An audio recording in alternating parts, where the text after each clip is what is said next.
Hello, this is Brighton TV and this is the match preview for Brighton vs Palace, and we're back from the international break, and I don't think this game will be as feisty as what it normally is without the fans. The fans give the players a lot of passion for this game, and the fans won't be there, and I think a lot of the passion for this game will be gone in the stadium, and I just don't think it's going to be as big of a game as what it normally would be.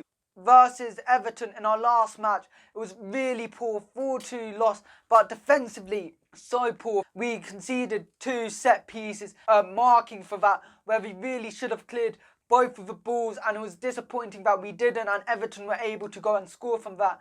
And transitionally, we've been poor, especially versus Everton, losing the ball way too deep. Everton counter and they score. We can't be doing that, and we need to improve.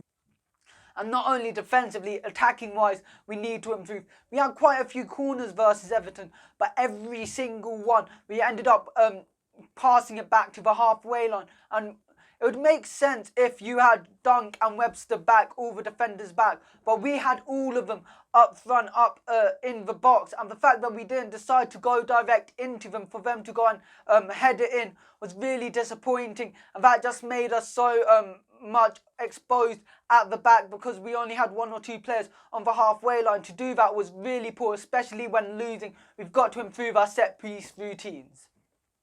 And Palace recently, they lost 2-1 versus Everton and 4-0 versus Chelsea. Hopefully they continue that losing streak.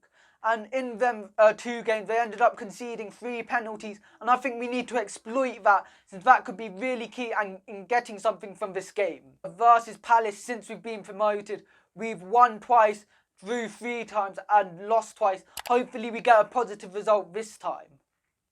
And last season when we played them, it was the same story both times. We have been dominating the ball, dominating the chances created, and created quite a lot of chances, but we weren't able to convert our chances. And then Palace, they ended up getting counter-attacks, and they ended up scoring their 1 or 2 few chances of the match. One thing, and I've said it already quite a few times, on transitions, we've been poor, and Palace, they are so good at transitions. We need to be a lot more careful when we play out from the back and out in midfield, where Palace can be really good threat on the counter-attack.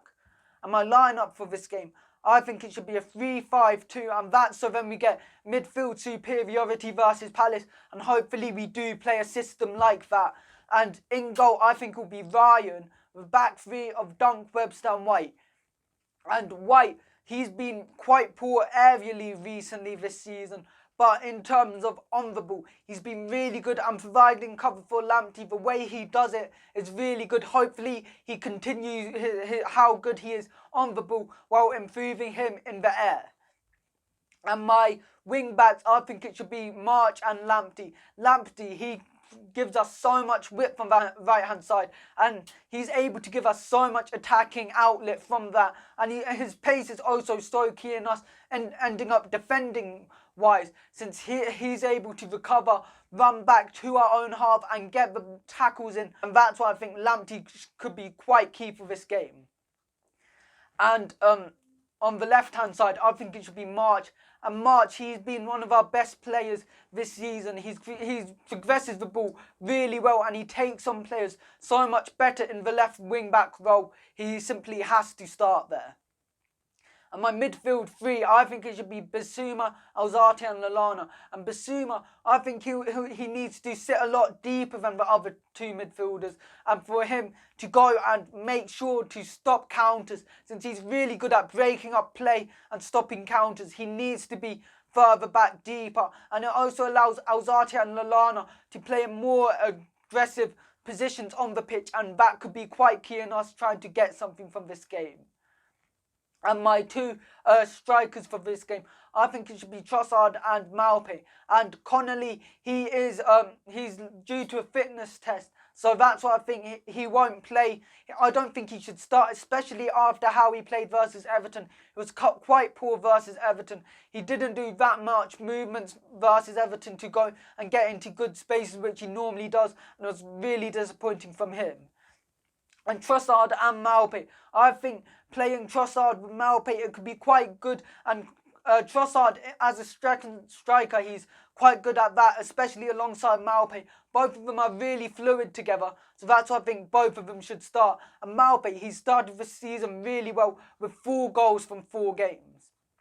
My score predictions for this game, I think it will be 2-1 to Brighton, and I think Malpe and Trossard will score for us, and I think RU will score for them.